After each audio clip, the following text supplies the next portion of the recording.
Good morning. The audience, please stand.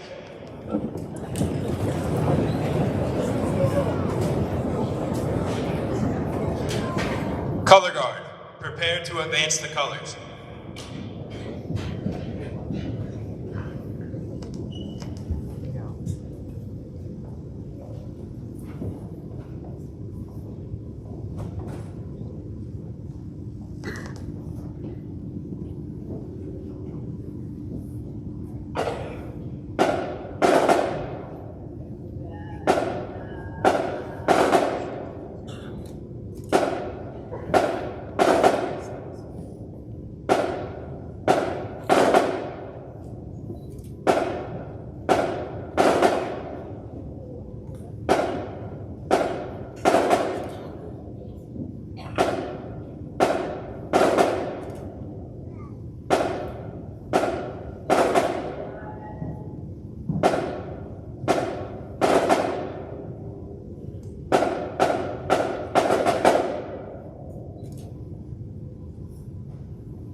May be seated.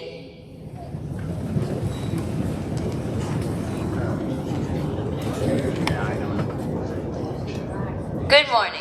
When Francis Scott Key wrote the Star-Spangled Banner almost 200 years ago, he called America the land of the free and the home of the brave. Those words are as true today as they were then. Throughout this nation's history, America's soldiers, sailors, airmen, Marines, and Coast Guardsmen have bravely answered the call to defend our freedom, aid our friends and allies, and turn back aggressors. We can never fully repay our debt of gratitude, but we will honor them here today. Veterans Day was initially called Armistice Day, in honor of the armistice or truce that ended World War I, the most destructive war ever fought up to that time. At first, the United States tried to stay out of conflict, But in 1917, our country declared war. Almost 2 years after the U.S. entered the war, the Allies won. Representatives from the warring countries signed an armistice on the 11th hour of the 11th day of the 11th month in 1918.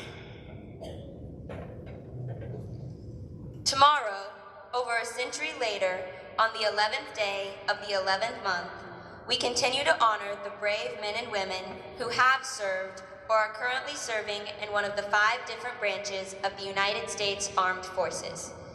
Each of the 5 branches, the Army, Navy, Air Force, Marines, and Coast Guard, has its own motto, duties, and even theme song. Although they are different in many ways, members of each branch possess the same level of commitment and duty to our country and to provide for our freedoms. They have all made sacrifices for our country, some even the ultimate sacrifice.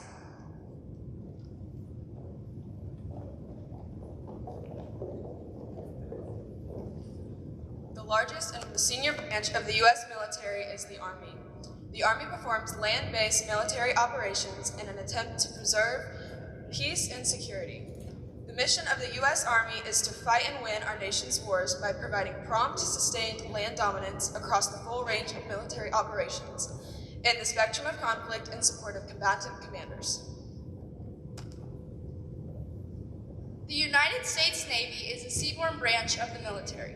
The mission of the Navy is to protect and defend the right of the United States and our allies to move freely on the oceans and to protect our countries against our enemies. The Marine Corps is a combined armed task force that fulfills a vital role in national security as an amphibious expeditionary military force. The Marines are capable of forcible entry from the air, land, and sea, and utilize warfare with conventional and hybrid forces.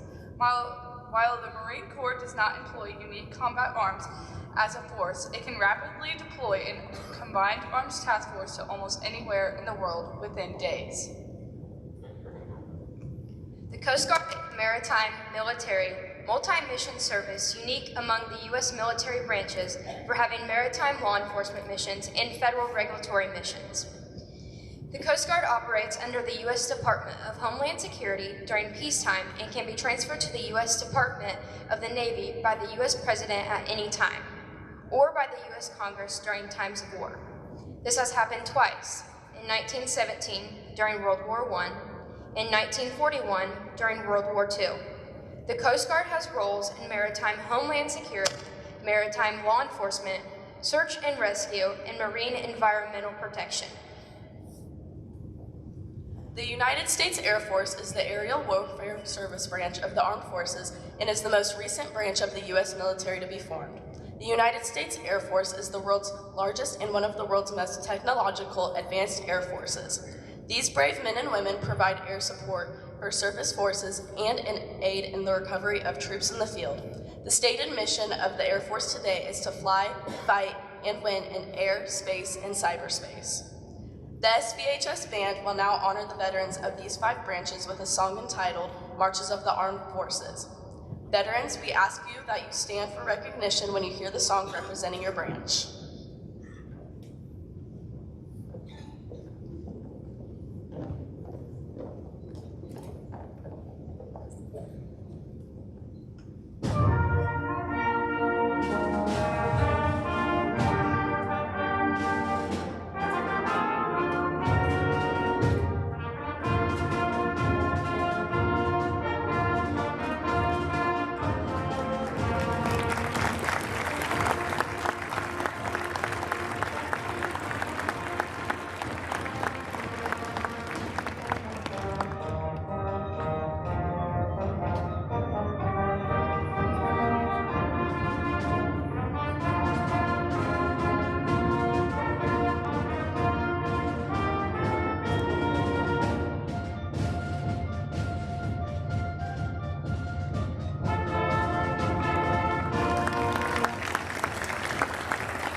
To get a more personal perspective of Veterans Day and what it means to those who have sacrificed so much for our country, we are honored to have Colonel Christopher Path, who served the U.S. Army for 34 years, having enlisted while attending Indiana University and then earned his commission through the IU ROTC program. After 7 years of active duty service as an artillery officer, with assignments in South Korea, Fort Sill, Oklahoma, and Wiesbaden, Germany, Colonel Path returned to his home state of Indiana and subsequently rejoined the Indiana Army National Guard. He held a number of key leadership positions during his tenure, which culminated as the mission commander for the Atterbury Muscatatuck Center for Complex Operations in southern Indiana. Colonel Path's civilian career in economic development began in 2000 when he joined the state's Department of Commerce.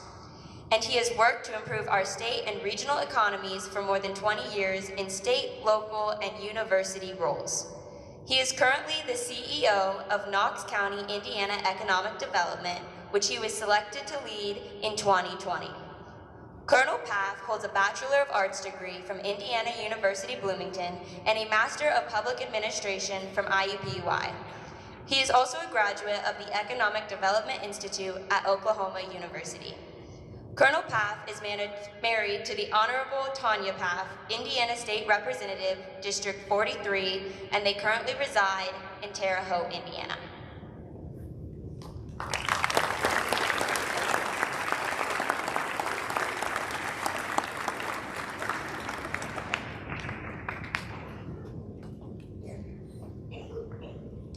Good morning, Wildcats.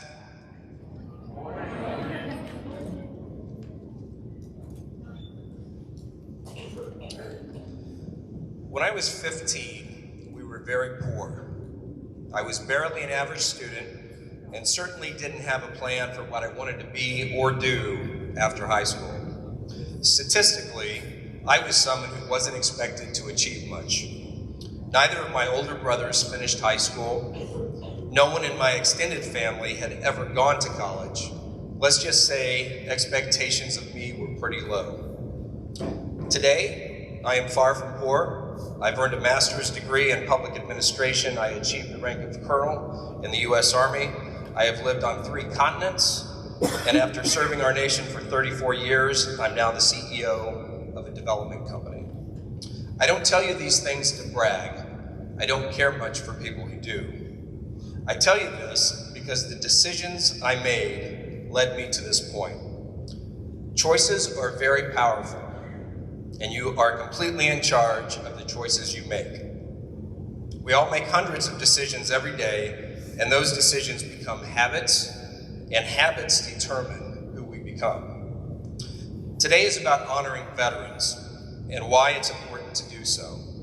We have a number of veterans here with us and some students who intend to join the armed forces. They will also become veterans very soon. All of these folks have one thing in common. They made a decision to choose service above self. Becoming a soldier, airman, sailor, Marine, or Coast Guardsman, it's not easy, and it's not meant to be. Joining the armed forces is also an individual decision, which is important to understand because there is value in having a volunteer force. This obligation needs to be taken freely and without reservation. Jumping back to 1983, which I know is ancient history for many of you, although I believe Mr. Beresford was probably just now earning his title, the man, the myth, the legend around this time. At some point between my sophomore and junior year of high school, something changed. I think I got a glimpse of how things would be if I didn't take charge of my future. So I made a few big decisions, not fully understanding how they would change the trajectory of my life. Number 1, I started paying more attention to grades. I was never going to be a straight A student, but C's and D's were not serving me very well at the time, so I made an extra effort. 2, I started joining things: student council, swimming, continentals, and homecoming court. 3, I found the courage to start talking to a really cool girl and finally ask her out. Turns out she was dating someone else. That's when I learned about patience and persistence. More on that later. These may seem like minor choices, but for me, they literally changed my life. Regardless, I still had no idea what I wanted to be professionally, and now I realize that's okay. Some people know from a very early age what they want to do. I happened to be 33 years old before I figured it out. And trust me, don't worry if you don't know yet. Most of us didn't and don't. You've probably had a lot of adults ask you what you want to do, which typically means what job or career do you want to pursue? That's a valid question. It's also valid to say, I don't know yet. However, I think the question you should be asking yourself is, who do I want to be? Do you want to be someone who has integrity or someone who struggles with the truth? Do you want to be a person who is reliable or someone who can't be relied upon? Will you be industrious or will you choose to be passively entertained? I happen to know a lot of adults who choose the latter, and they are the least interesting people that I know. Do you want a life that is adventurous and full of travel, or will you stay inside your comfort zone, not willing to take risks? Will you be loyal to your friends and your partner, or will you betray their trust? Do you want to be independent, or do you want to have others support you? Are you going to be chill, or are you going to be someone who likes to stir the pot? Finally, will you be intellectually curious, or a citizen who allows others to think for you? All these choices you make determine who you are, and they will have a much greater influence on your life, your earnings, and your happiness than what you do as a living.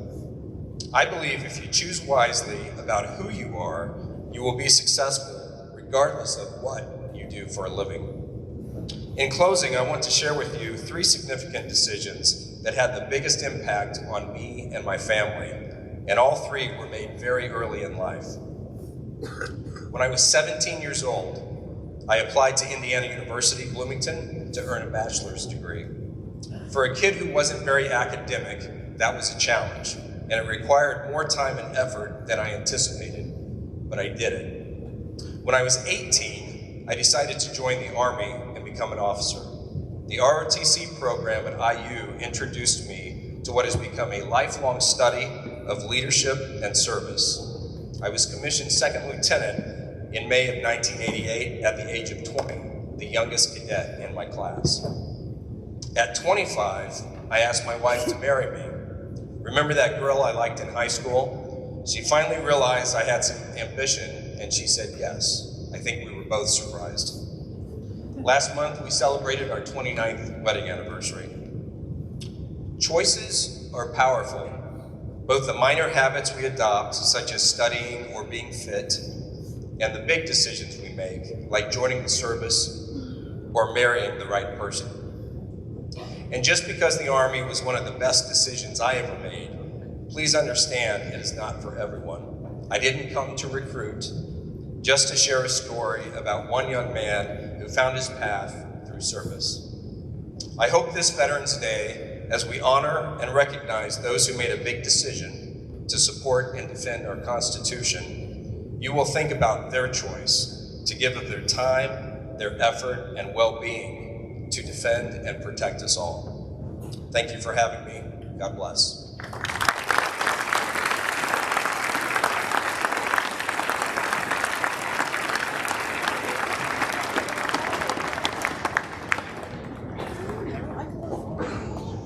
On behalf of the South Vermilion Schools, thank you, Colonel Path, for your service and for speaking to us today. South Vermilion School Corporation boasts several staff members who have served our country proudly. We are so grateful for their bravery and courage. Please help show our appreciation for each of these members of our South Vermilion family. Mr. Richard Bucher, HVAC Director, veteran of the Army.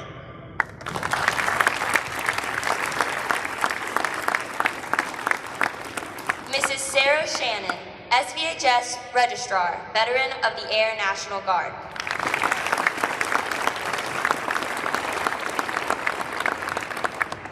Mr. Matthew Payne, teacher, veteran of the Air National Guard.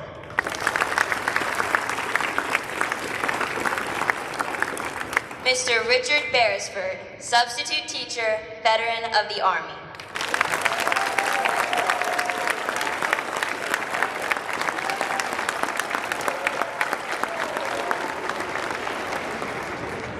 Dr. Jerry Hawkins, SVCS School Board, veteran of the Army.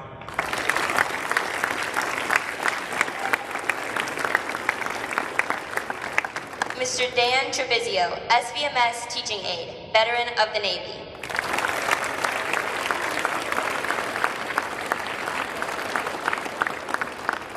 Mr. Josh Mundell, ASAP Director, veteran of the Marine Corps Reserves.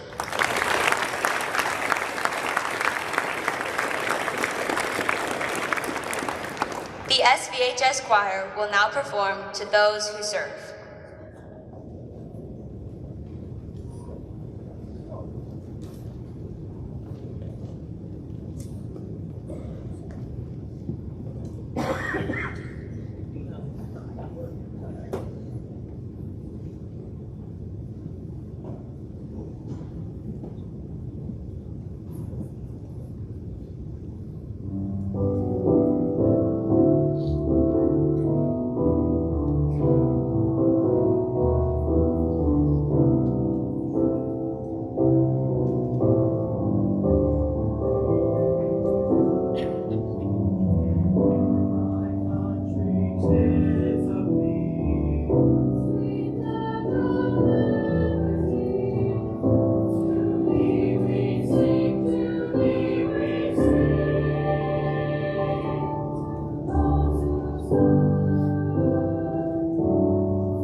These words are inscribed on the Korean War Memorial in Washington, D.C.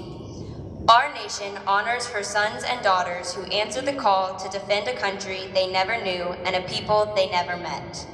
These words apply equally to all of our country's veterans who have served in other wars as well. World War I, World War II, Vietnam War, and the Gulf War, among others. This statement is relevant to today's active duty service members as well as those who are currently helping to maintain peace throughout the world. In addition, these words speak to the heroes of our future, the young men and women who may decide on this very day to serve our country with pride. The South Vermilion High School class of 2024 is represented by Sam Elgingham. Sam is the son of Jenny French. He enlisted in the Air Force July of 2023. The South Vermilion community will also be represented by Keegan Gilbertson. Keegan is the grandson of Ruth Ann and Dick Emery. Keegan plans to enlist in the Army in October of 2024. Please join me in a round of applause for the intended commitment shown by Sam and Keegan. We appreciate your service.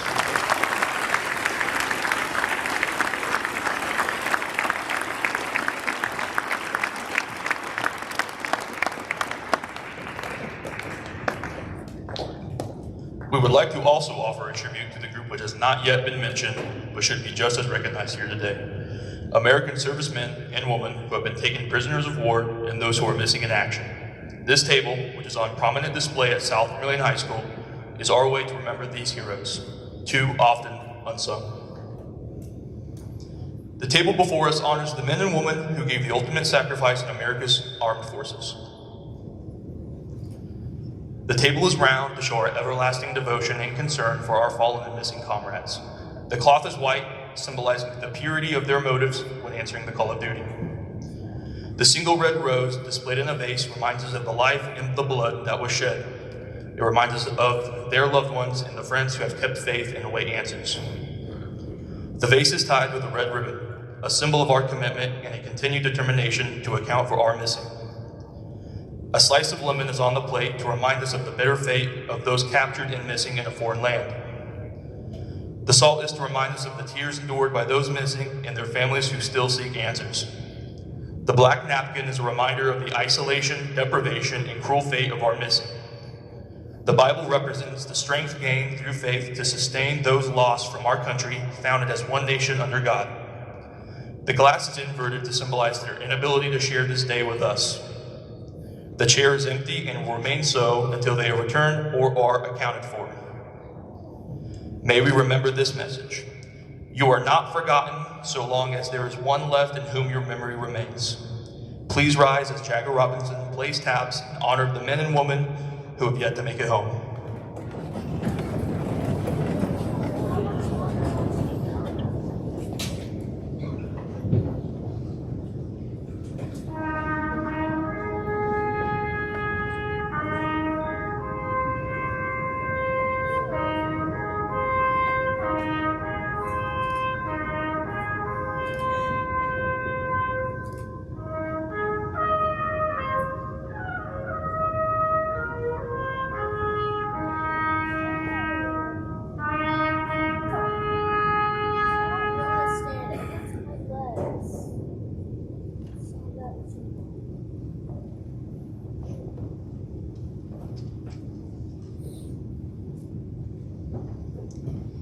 Today, it is our privilege to say thank you to all of America's veterans, to let them know that we appreciate them for their service and honor them for their sacrifices.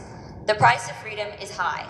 We cannot afford to forget those willing to pay it. Today, we celebrate America's veterans for keeping this nation the land of the free and the brave. We will conclude our Veterans Day program with the folding of the American flag. The flag is folded in a strategic manner and each fold is very symbolic. The portion of the flag denoting honor is the canton of blue, containing the stars representing states our veterans served in uniform. The canton field of blue dresses from left to right and is only inverted when draped as a pall on a casket of a veteran who has served our country honorably in uniform.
Fold 1. We honor the men of the militia and Minutemen who fought to end tyranny and gave life to a new independent nation.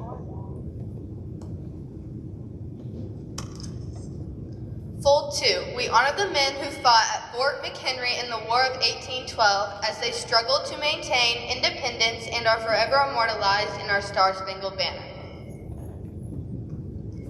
Fold 3. We honor the men of the Civil War that fought to preserve our union and the idea that all men are created equal.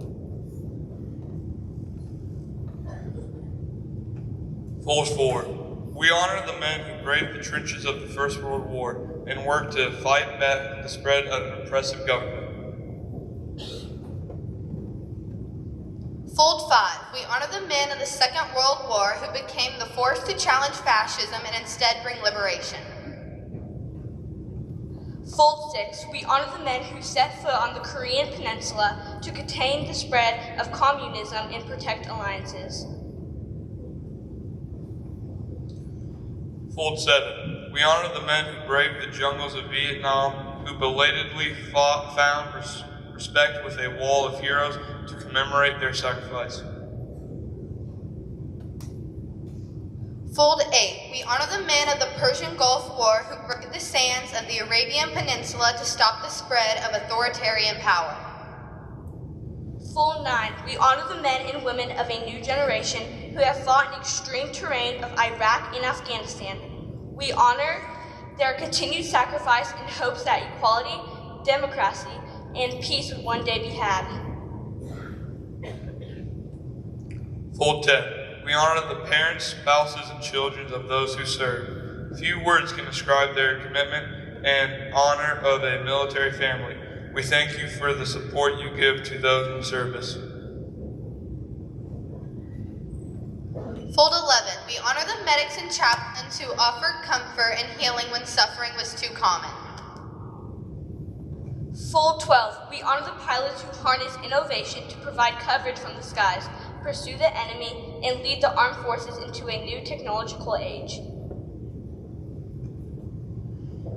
Fold 13. We honor the infantry who climbed out of the trenches, liberated cities, and mastered urban warfare to deliver the power of the armed forces.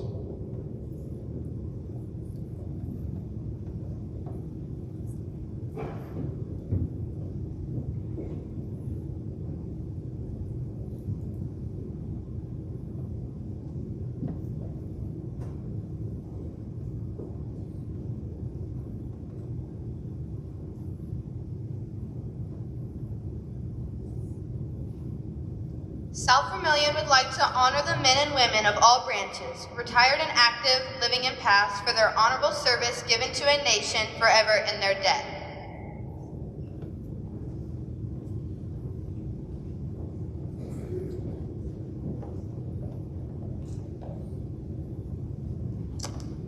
Now, Ms. Skinner will make some closing remarks.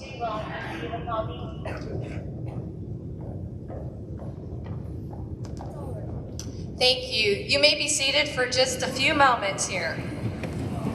I have a few people that I would love to thank for making this ceremony possible today.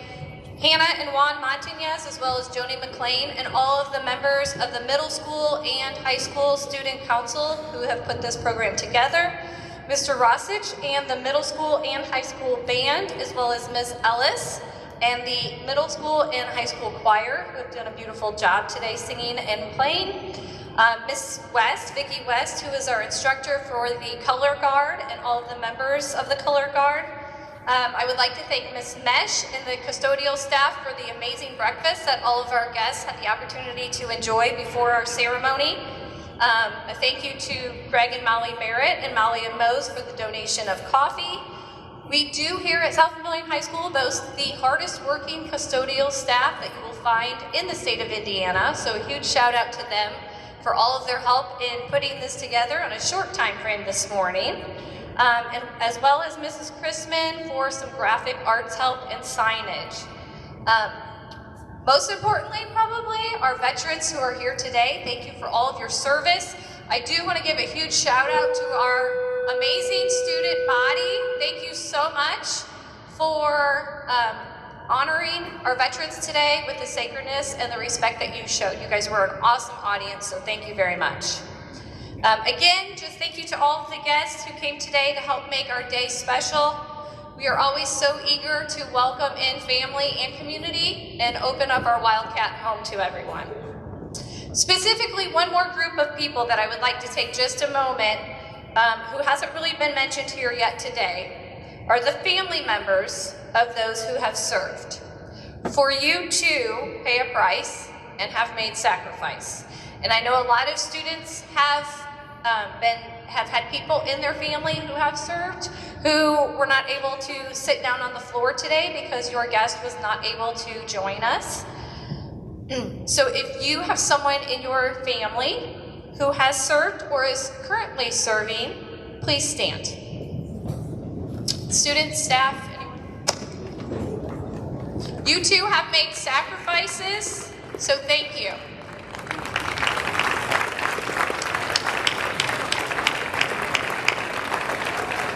Okay, you may be seated. Lastly, and most importantly, while we all gather here today on this Veterans Day to thank every serviceman and woman, I challenge each member of our audience, students, staff, and family, to find a way to show appreciation that extends beyond just today. And I'd like to take just a moment. We have two students with us here today. Drew Hess, a middle school student, as well as Melisha Umbarger, who is a South Vermillion High School student, who have done just that.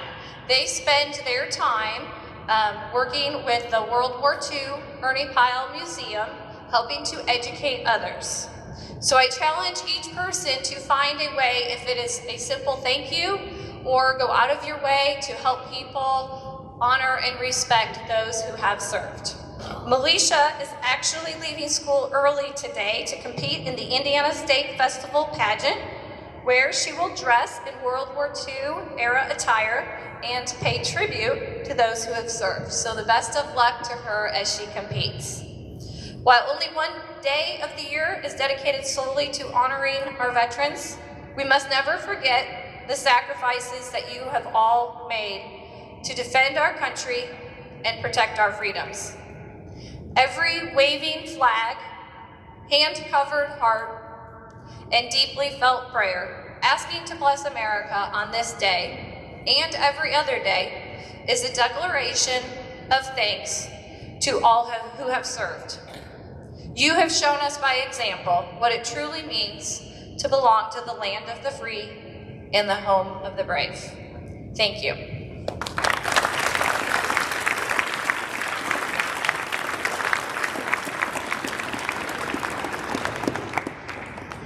Please stand as the drill team retires the colors.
Thank you all for coming.